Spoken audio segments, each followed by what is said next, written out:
अजान, अजान देने को नहीं कहा।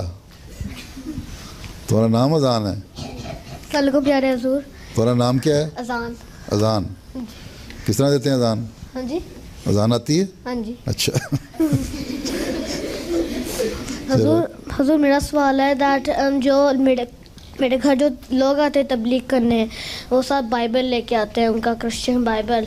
मैं सोच रहा था दैट मैं अपने अब्बू के साथ हम भी कर सकते हैं तबलीग कर सकते हैं, क्यों नहीं कर सकते? यही तो मैं कहता हूँ किया करो, रोज़ तो कहता हूँ।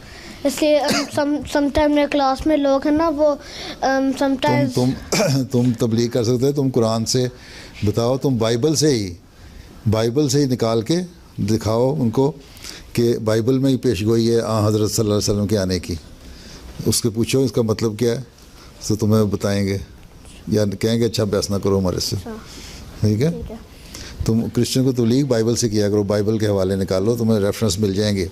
अपने अब्बू से कहना वो अहमदिया पॉकेट बुक है ना, उसमें बाइबल के हवाले नोट किए हुए हैं, वो निकाल के तुम्हें दे दें।